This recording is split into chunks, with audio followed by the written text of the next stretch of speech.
Advisory Commission. Nice to see some audience members. How about just a part of our protocol that we'll introduce ourselves so you have a sense of who we are and where we're from. I'm Rhonda Goldfein. I'm a lawyer at the AIDS Law Project, and I live in Center City. I'm Vice Chairman Arthur Grossman. I'm Chuck Foltz. I'm the Secretary. I'm also a lawyer from Northeastville. And then Bishop Brunson, so it shouldn't be lost on anyone, is the out-of-town Bishop. The legendary. I tell everybody she answers to a higher authority, so we're always glad to have her. I'm Bill Deitzler. I'm a retired Philadelphia police captain. I'm Ben Geffen, attorney at the Public Interest Law Center. Hi everyone, my name is Evan Riddick. I'm a commissioner and also a public safety chair for the Philadelphia Youth Commission.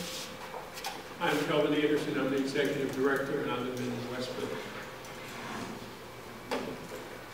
We've got a couple other staff here. Introduce yourself, Joe. Joe Chapin, one of the staff investigators. William Michael, special investigator. Hi, happy Monday. Leslie Hampton, assistant to Director Anderson. Special investigator in Sharon Wilson. Thank you. Why don't you start, and we'll talk about what brings us here. We actually did an event here back on Monday, August 10th, so as part of that follow-up, we are holding our public meeting here in the same space. And I want to let Pat Coyne, one of our partners in that event, tell you a little bit about it and tell you about the slideshow that you're looking at here. Thank you. And there are actually going to be 3 slideshows throughout the day, or throughout the evening, about the event that took place, which now has a name, Speak Up, Lace 'em Up, the one that took place recently, August 10th, here at the Zion's Recreation Center, involving the 14th and the 35th Police District and a number of partners. And this is a very grassroots effort. It started back in January based on the Weekend of Peace basketball model and the new conversations on race and ethnicity conversation model. So we kind of combine them with an eye to need after Ferguson and Trayvon Martin to get young people to the table with the police. And we've heard through a listening session that the police had a lot of young people that they don't even know that there are police district advisory councils or town watches or community meetings, opportunities for the community to get the table with the police on a regular basis. So the goal of this is to build an awareness of the need for youth voices by kicking it off in the police district to move from one to the other with a combination basketball and conversation. And what you'll see in these small groups are the small group conversations. We open up with food. We partner with the local police district advisory council, the youth aid panel, the captain of the particular district, police clergy, and the we being Weekend of Peace, Police Advisory Council, Philadelphia Commission on Human Relations, Philadelphia Youth Commission, Town Watch, Integrated Services, the District Attorney's Office. I mean, there are about 15 partners that have evolved over time, truly grassroots, that are in the effort to support the follow-up to these days, which is to get some young people on the Police District Advisory Councils or on the youth aid panels, or get them as young block captains, get their voices heard. It's let them know these opportunities, give them a fun way to kick it off. So this was the second of the series. The first one was held in the 16th District at 34th and Haverford at the Recreation Center. And we had full support of the Captain and Drexel Police. And here we had the full support of the LaSalle Police Department and all of our main partners. And each of our partners invited folks, including the mayor and the district attorney. And they were just asked to say a few words. Well, they came and saw the magic that was happening here with these young people hunched over listening to these officers and adults talking about just anything that was on their mind. What makes them tick? What are their concerns? And there they were.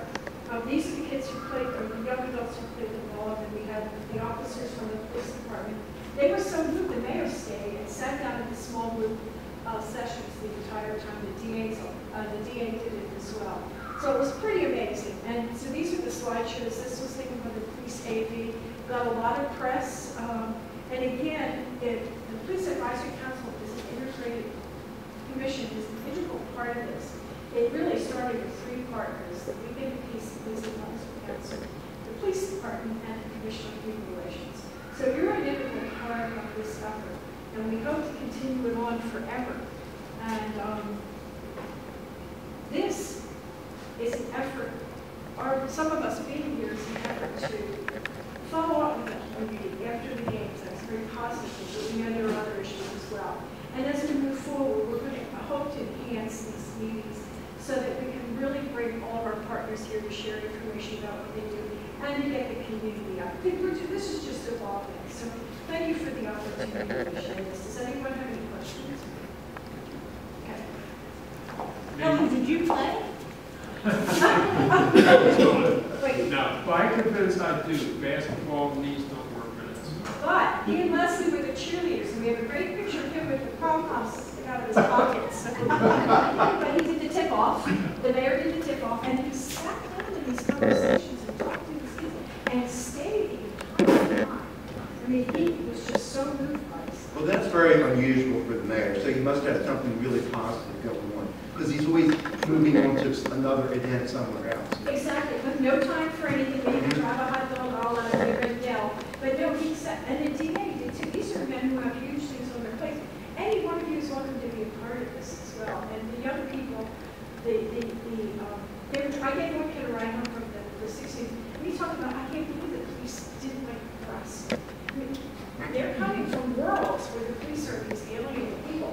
And the same for the police. The captain of one of the districts said, I think these kids were so quick, they're so motivated. It's a whole paradigm mind shift. What do you have another one? Well, our plans are, we did 2 debriefings, there's some things we need to tighten up and improve. Taking the conversations to even better engage the young people so it's not all the adults just telling their war stories. We hope to do something in November, late November, in the 17th district. That captain has requested it. We've got tremendous press and tremendous interest, and we have full support from the deputy commissioner's office down to the police department, because it is a grassroots and nurtured by the resources and the will of our organizations. Thank you. Good work. Good work. And our other partners here, I just want to point out is Town Watch, I'm sorry, over here. Good afternoon, everyone. I'm Doug Evans, Northwest Supervisor, Town Watch Integrated Services. Commissioner of Human Relations. Altiera Thompson. Representative Davenport to the district. Thank you for joining us. Anyone else? Thanks. Great. Yes, we have to review our minutes. I'll make a motion that the minutes from July 28th be accepted. All in favor? A very quick secretary report. You know we have new members, so I'm trying to space out the future meetings so everybody knows where they are. October, November, and December, we're back to our typical third Monday of the month. Both January and February, because the third Monday of those months is our holidays. Meeting on the fourth Monday. I assume we're going to have some kind of a meeting with the new commissioners between now and then, because we're probably going to go back to regular order in January. We will have nominations and then elections in February. All right, that's the secretary report. Thank you. As Chuck mentioned, our plan is to have an orientation meeting. I realize that we asked folks to serve before we do a full orientation, but we're a bit informal. Thank you. I guess that actually was my report. Don't have much more to add to that. Other than, I guess we will see how the future of the Police Advisory Commission with regard to new members, how that will shape up after the election.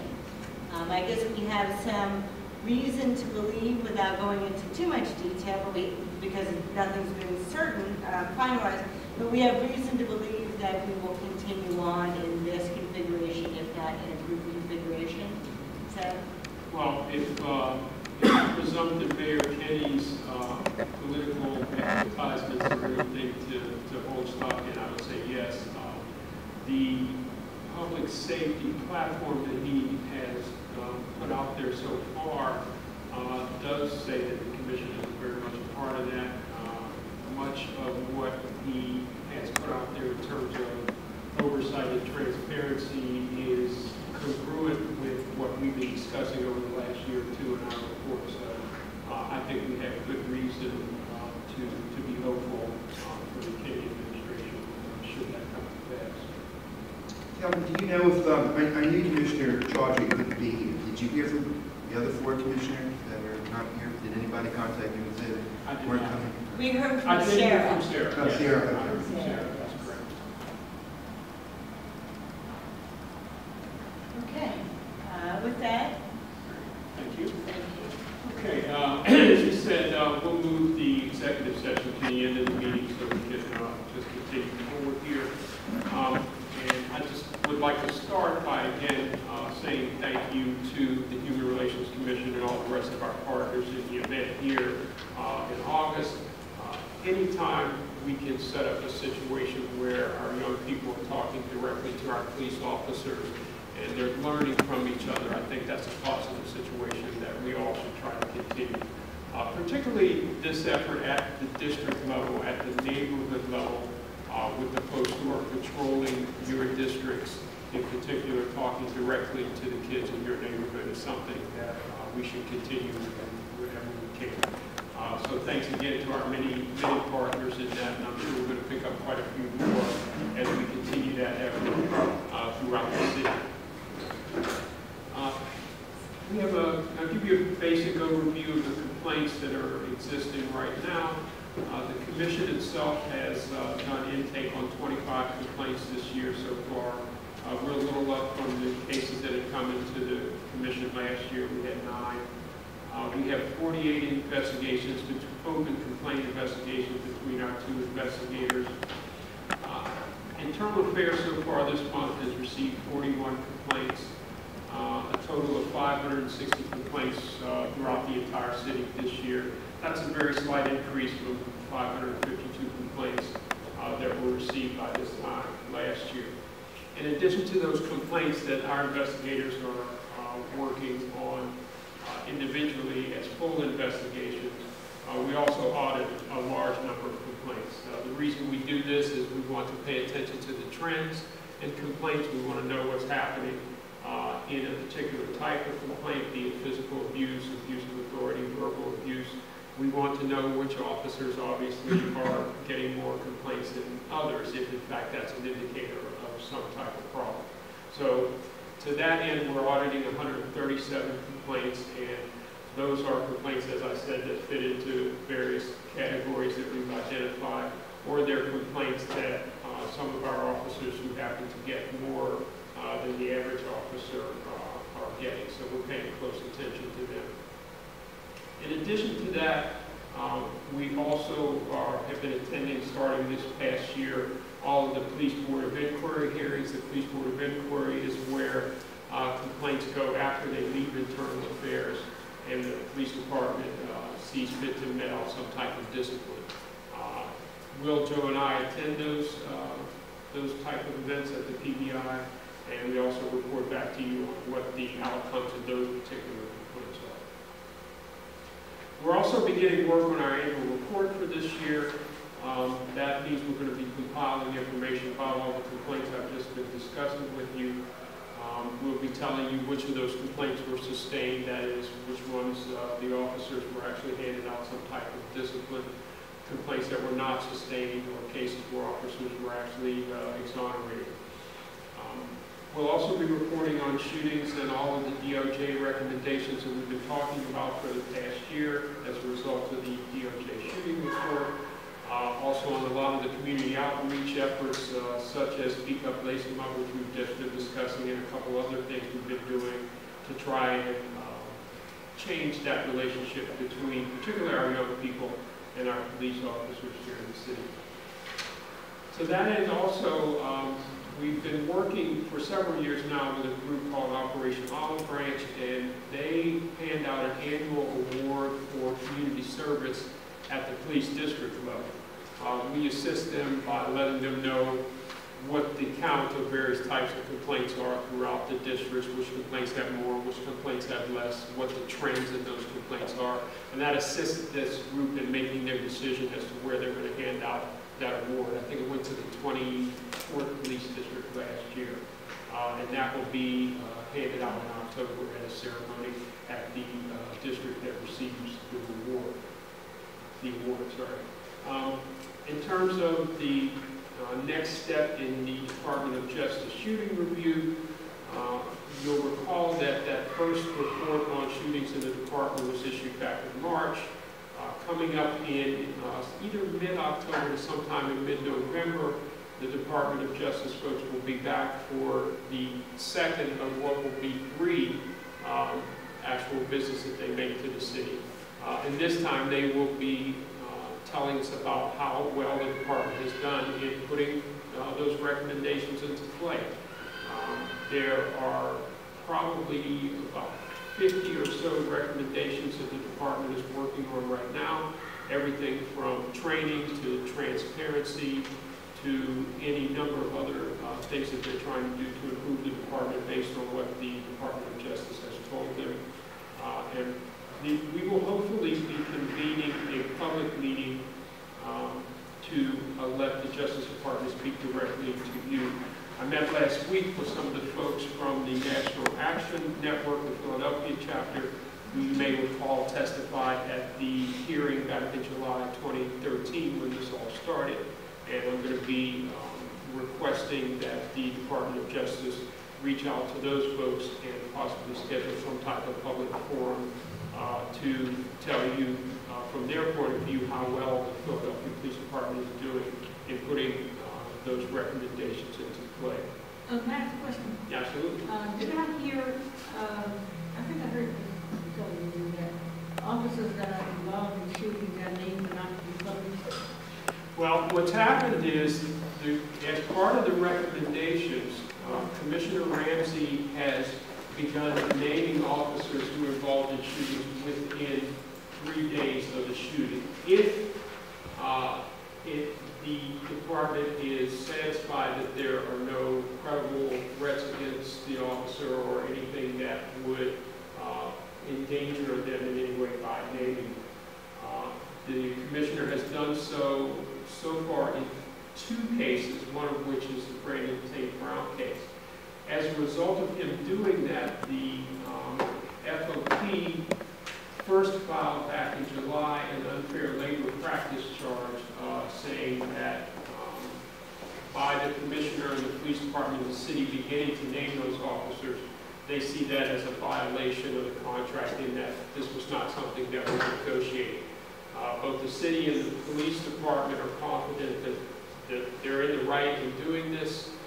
Certainly the momentum around the country around these issues is towards being more transparent about these issues.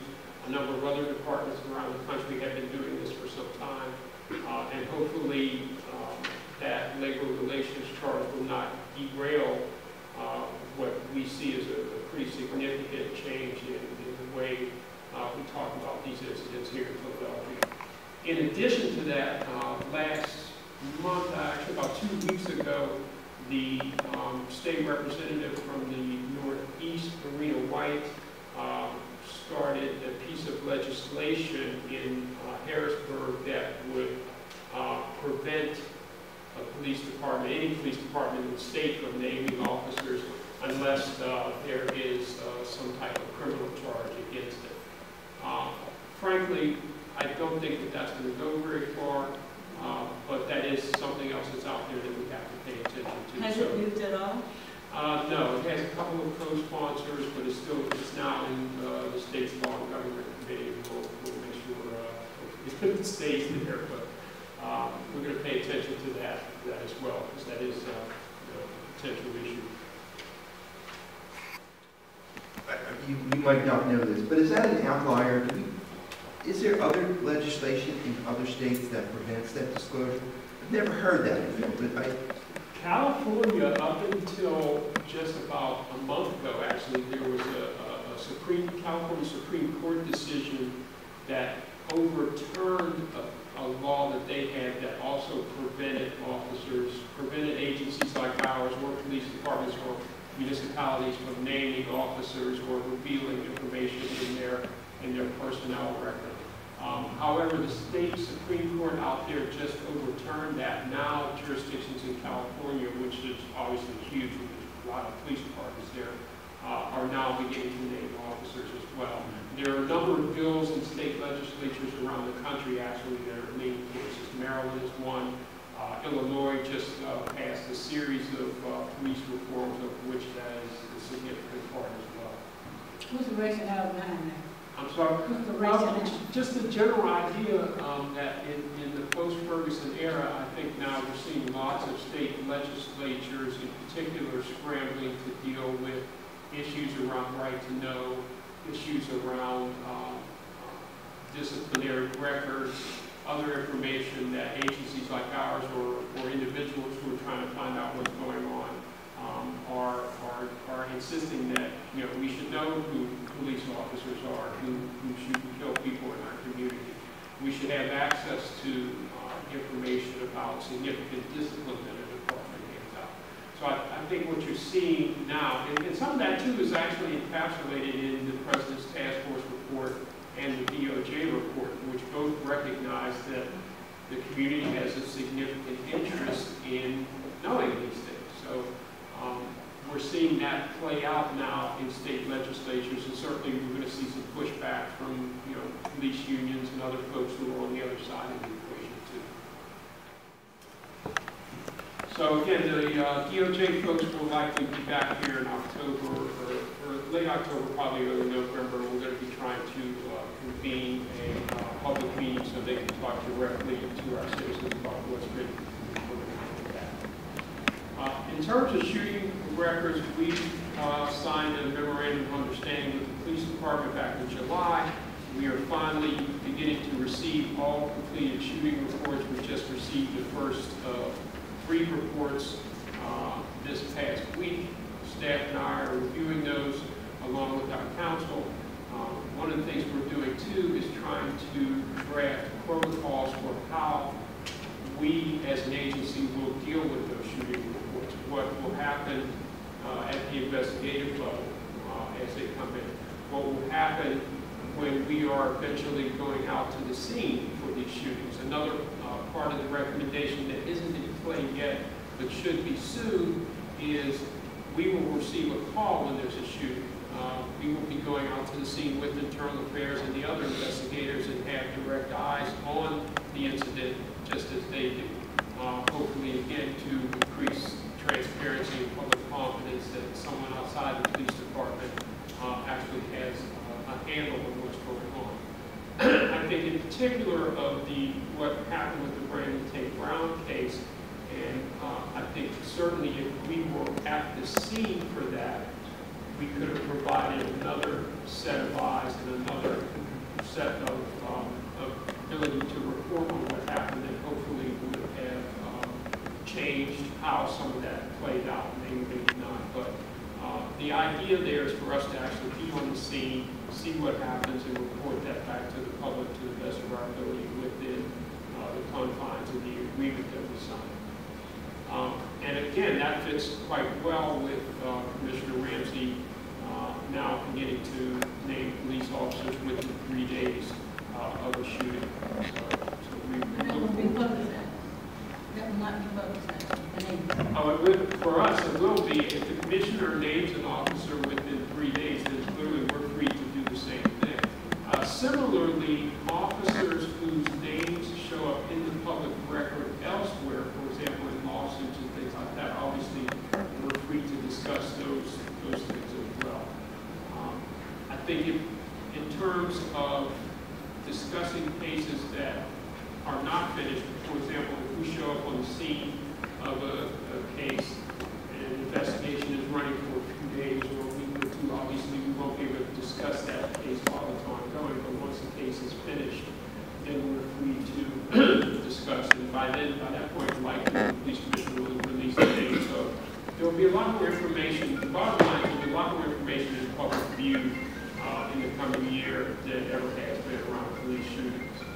The other piece of this is the recommendations that the commission is putting into play will also have the executive director of the commission sitting on the firearms review board, actually voting with a voting membership, which is actually that's a very good thing. There are a number of oversight agencies around the country who do similar things. I'm going to be learning from them when we go to our national conference in a few weeks and talking to them about what some of their protocols are and looking to possibly replicate what some of them do. I know Chicago has a shooting team in its oversight agency, so does New York. So we'll be talking to those folks to get some ideas on how we might set this up here in the building. Yeah, this is quite remarkable. Even, so you have this group in kind of a three-part plan, and that first we have access to the records, and there's going to be a protocol for you and Joe Will to go to the site, and then the firearm review board. But you have been trying to get access to these records for a long time. And as we've discussed, I think that that's something we should bring to the public's attention. I think that marks a substantial change in our relationship with the police department and the police department's relationship with the city.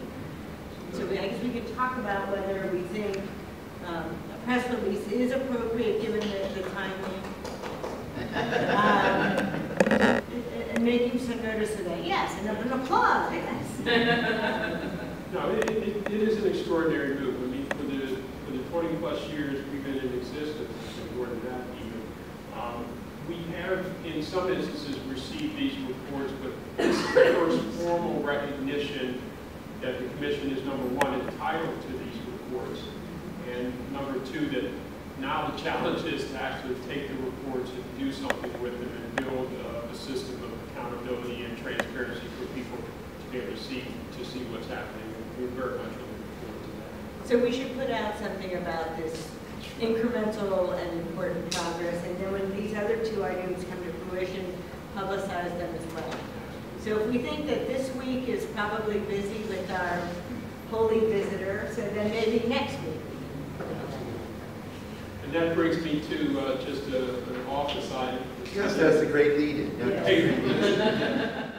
Coming up in early October, the entire staff will be attending the National Association for Civilian Oversight of Law Enforcement Conference in Riverside, California from October 4 through October 8. Because obviously we won't be in the office, we're going to close the office and also obviously we'll continue to check the phones and we'll respond to anybody that we need to immediately. But all of us are going to be at that conference in Riverside, California, hopefully to gather lots of good information from some of our colleagues around the country on how oversight is performed in those areas and bringing back the best practices here to Philadelphia. I'm going to be moderating a panel discussion on the police use of emerging technologies, body-worn cameras, license plate readers, and things of that nature. I've got a panel of experts from the ACLU and some other places there who will be discussing those things. And I'm also going to be running for the National Board of Directors that I used to sit on many years ago. Do we get to vote? We get one vote. As an organization.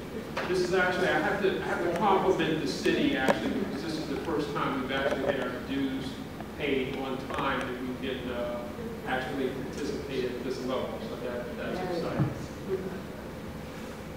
Speaking of body-worn cameras, I'm going to be preparing a set of formal recommendations for the board to consider, and I actually should probably have those to you before we leave for April.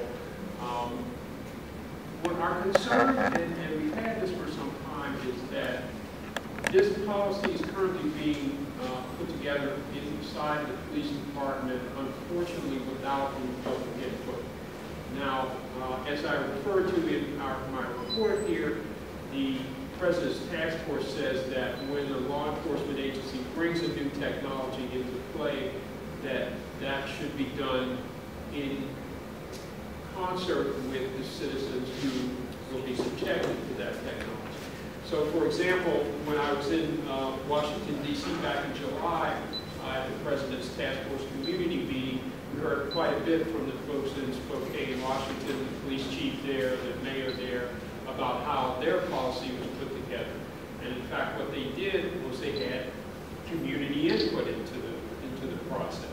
They actually brought members of the community in and said, what do you think should be in this policy? That hasn't happened here. We think it should. And in fact, Commissioner Ramsey himself has quoted in the task force report saying, just having the conversation can increase trust and legitimacy and help departments make better decisions. But again, I don't think anyone here has had any input into that policy. Certainly none of the major groups in our city who would have interest and expertise in this have not participated in the policy. The ACLU has a marvelous model policy for this that it has been considered in other areas of the country as they put together their board cable policy. Things such as how long the records are held. One of the things we've been doing is the public expects, obviously, that these body-worn cameras are going to come into play when you have a complaint against an officer. Unfortunately, if you're not retaining the tapes and the information from that long enough to impact the complaint process. So one of the things we've done is we've taken a look at how long does it take people to file complaints. Actually, I was surprised to find out that of the we studied 5,000 complaints from 2009 until August of this year. 72% of those complaints were all filed within 30 days. So people are actually filing complaints around the underlying incidents pretty quickly. So I have an incident with an officer. Within 30 days, most people have filed a complaint. So obviously, if you have a retention policy for that footage that does not cover at least that 30 days, and frankly, more than that 30 days, then we're not going to be able to bring that footage to bear on those complaint investigations. So that's one concern we have. The other concern we have is around when the officers can view the footage from these cameras. Now, of late, I've heard both Commissioner Ramsey and Commissioner Bratton from New York take a very strong stand saying that, well, you know, we're not playing gotcha with the officers and we want them to be able to view the footage. That's one viewpoint. The other viewpoint is that with the way human beings work, when we see something that's visual, we tend to change our story to fit what we see that's visual. So that's a major concern that a number of folks around the country have in terms of allowing officers to view footage. But again, that argument has really not played out between citizens and the police department and interest groups like ours because we're not discussing the policy publicly enough here. So we're going to put together some recommendations around that based on some of the other cities and organizations. We're going to talk to the ACLU and some of the other groups around the city who are interested in this and provide you with something that we can possibly send out as a recommendation fairly quickly. I think it would be good to get some civilians and also look at. Absolutely. Yeah. Absolutely. Yeah, that's the problem, and I discussed this at length with the chief of police from Spokane when I was in D.C. He said that it was just particularly valuable for them as they were putting their policy together to hear directly from folks, particularly in his example, domestic violence victims. There's an issue of obviously filming inside someone's residence. Most places do not allow you to film inside someone's residence. And a lot of the policies that are out there now also say, well, officers can't film inside someone's house without their permission. Consider, as the chief of Spokane told me, consider a circumstance where you have a domestic violence incident, I show up at the house.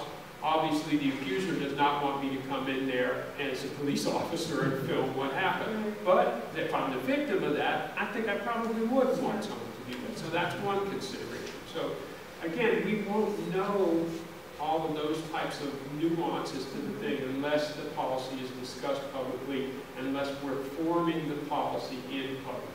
So that's a major effort, and you're going to hear us talk quite a bit about that over the next coming months. Cameron, I think you told us before,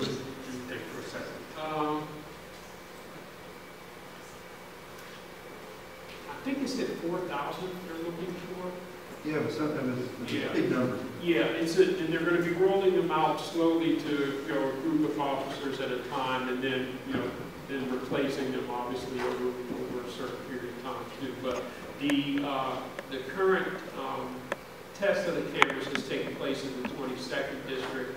In fact, we did receive in one of the shooting files, I can't say this because I'm not revealing anything, in one of the shooting files we received, there is some body worn camera footage if anyone wants to take a look at that. I have that in the office, and any commissioner who wants to see that, certainly I'll make that available to you. But yes, we've been testing out those cameras in the 22nd. The officers like them, as we heard in our meeting actually last month, or in July when we met the 16th. There were a couple of the officers were there and they talked about them. So it certainly has a potential of being very useful to everyone in the process, but we still need to have a policy that is arrived at as a community, and not simply have the police department put together the policy, put it out there, and then all of a sudden everybody needs, this doesn't work, that doesn't work, changes, etc. To give the commissioners a sense of that footage, perhaps we can be included in our orientation meeting. Absolutely. Absolutely. Also, one of the other recommendations that's out there is around third-party criminal investigations of shootings. A number of organizations around the city have, in fact, called for such an independent investigation of the Brandon Tate Brown shooting. I think it's something the commission should consider. Obviously, you're probably going to want to think about that for a little while, but those independent criminal investigations are also mandated in both the DOJ recommendations and the President's task force. It's likely that PPD will be contracting with either the state police or the FBI to perform those types of investigations. And those would be somewhat different than a civilian entity like us looking at them. We're talking about actual criminal investigators, much like the investigators we have within the police department who would be handed these types of cases to look at. So that's something else that we need to discuss in much greater detail. And finally, I got a call from the Daily News last week. They're actually going to be holding a discussion forum on a new documentary film that's come out that deals with militarization of police.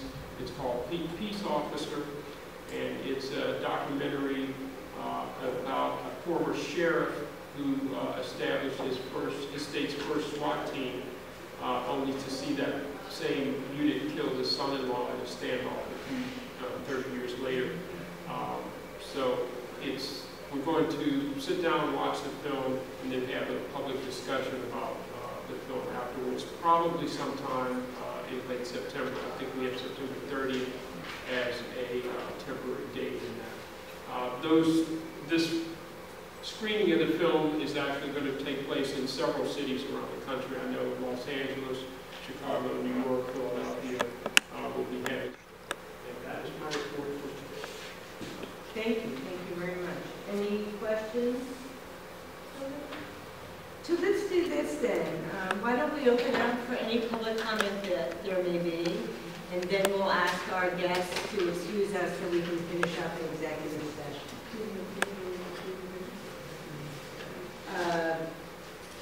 What are the Robert's rules? Do we need to officially accept Sheldon's report by motion? I think normally we accept it with the minutes. I think it becomes part of the minutes that we review these and then the following one. So then, please. I have a question, and there may not be an answer for it, but what role or is there any interface between the Police Advisory Commission and that new oversight board that Ramsey has appointed, which I know you're a part of? Yeah. Well, without saying a whole lot, I think the Police Community Oversight Board is really trying to get its legs at this point. The 24 of us were appointed towards the beginning of the summer, so that kind of messed things up in terms of getting us sitting. We've had one public meeting so far, a couple of committee meetings. We've divided ourselves up into committees to take a piece of the Justice Department recommendations. I'm chairing the investigations committee, so I'm dealing with anything that has to do with investigations, how the investigations are changing, how the investigators in internal affairs are being trained. There's another section, I think that Rue's chairing actually from PCHR that deals with transparency issues. But it's been frankly slow in getting going. It's been tough in terms of getting all 24 of us going in the same direction. We had briefly we had a executive director who was doing work gathering information from the police department, presenting it to us. That person went away. Now the chair is trying to get the city to bring someone else in to fill that role. So it's been a little bit slow going. Well, let me just make a comment about that, and I appreciate that, because I hope, I'm hopeful down the road, but quite frankly, we were talking about citizen input, about all these other issues. That's a police citizen community board, and with all due respects to the attorneys and executive directors here, that sure doesn't look like my neighborhood. My neighborhood is not full of attorneys and executive directors. And that's what sits on that board. And the one person who could have made a significant difference, Eddie Desimore, who is a returning offender who now has a role with one of the Women Against Abuse agencies and DIVIC, Men in Motion in the Community. He was bounced off because he happened to have had a criminal record 15, 20 years ago. So I don't see that board being anything more than another handle of. So I'm delighted to hear what I'm hearing from your commissioners and yourself, that the community has to be more engaged. We have to have more voices. And I just throw that out as another plea that you can take back. Thank you. No, speaking as an attorney, I couldn't agree with you. Okay. Attorneys everywhere. Well, who's on that board?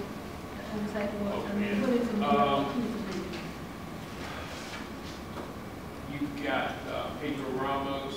I'll start with the. What I'm going to say, do they represent something? Past characterization is basically true. There are some non-attorneys on there and other organizations on there. There are a couple of, they're not citizens, residents, people engaged with this stuff who will be potentially engaged in the issues that they're deciding about. And I'm not seeing that. He's tried to be representative of ethnicity, gender identity, gender orientation, race. I mean, it's balanced in that respect.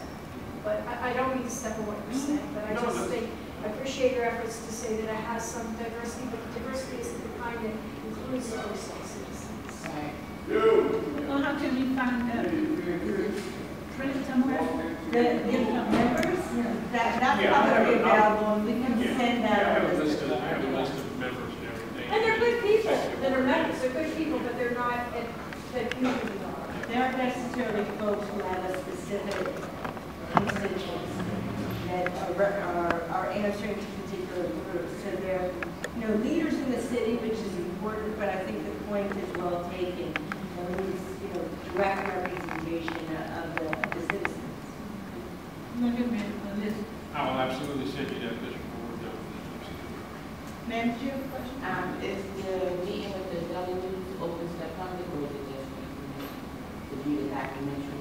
I'm not sure how Dave has that set up. It's being organized by Dave Davenport, one of the crime reporters there.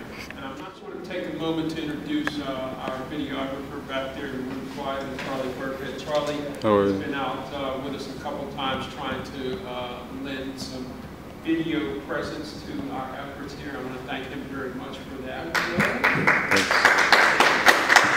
It's always difficult to get folks to know who the commission is and what we're doing, so anything we can do to move ourselves into various mediums to make that possible. just one more point to add. So this, our meetings going forward will be accessible now to the public who can't attend because it'll be on our website. So they may have missed tonight, but then they'll pick it up. To that end too, I'd like to thank Alicia here for also putting up lots of information about the meeting I attended with the folks at NAN last week. I was also extremely valuable. And one other thing, it was our intern That's who put that together. Thank you very much.